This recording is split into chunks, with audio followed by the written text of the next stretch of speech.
Hi, I'm Miss Hall, and this is lesson 0.3, Transformations of Functions. In this lesson, we're going to review 5 types of transformations. And for each of these, we're going to do it to the absolute value function family. Up here is the parent function of the absolute value function family. The parent function is the function in simplest form. So this is f of x equals the absolute value of x. And the first transformation we're going to review is the horizontal shift. So a horizontal shift shifts the graph left or right. And for each type of transformation, I've shown you several things. One, here is the function notation of how you represent that transformation.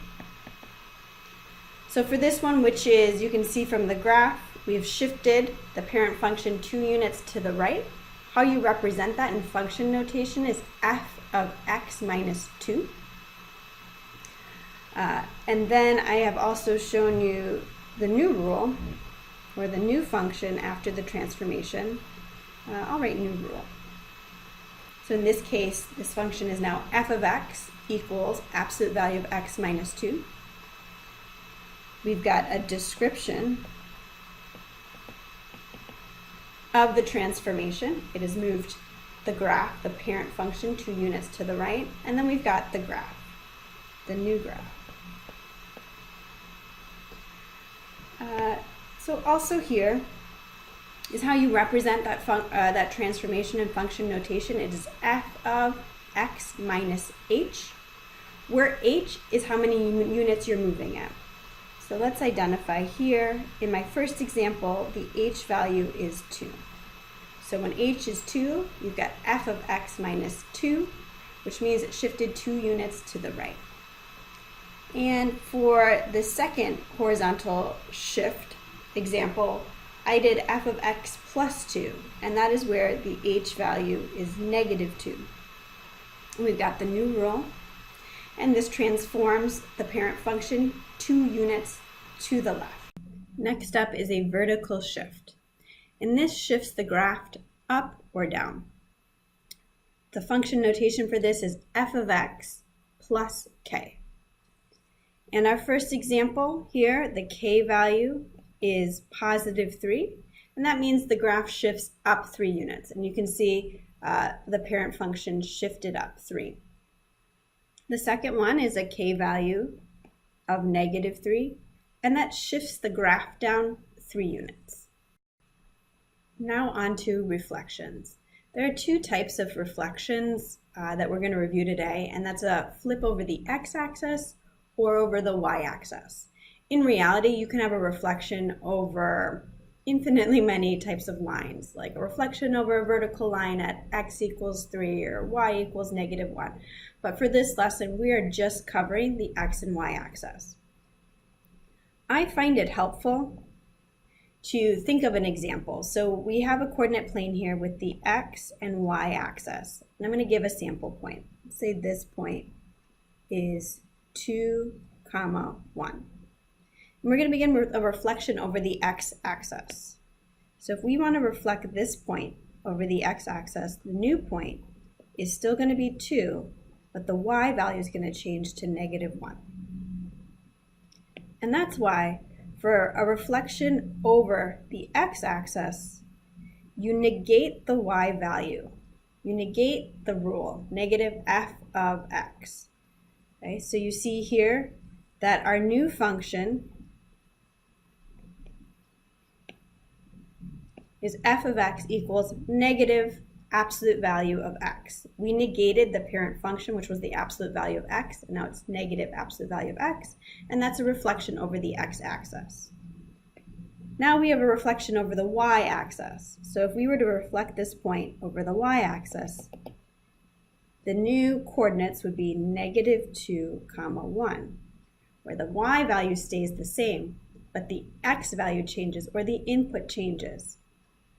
And that's why we have this notation. F of negative x. We negate the input.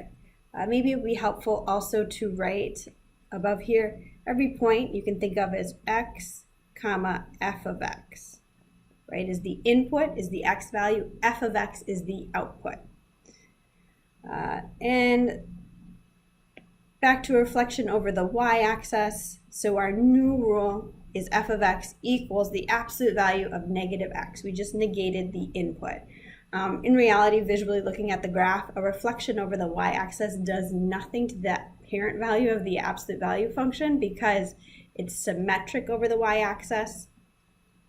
So it looks exactly the same. But that is what you do. You negate the input, that's the new rule, and the graph looks the same as the parent one. And we end with stretches and shrinks that can be horizontal or vertical. We begin with horizontal. So we have our horizontal, a graph stretches away from the y-axis. So an example of a horizontal stretch, I have over here a horizontal stretch by a factor of 2. But we'll see this notation f of, and you multiply the input by some kind of value, and in this case, the a value was 1/2. But the factor of the horizontal stretch was 2.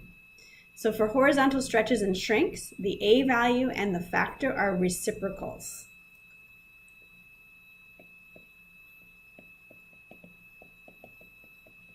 Right? If one is a over b, the other is b over a.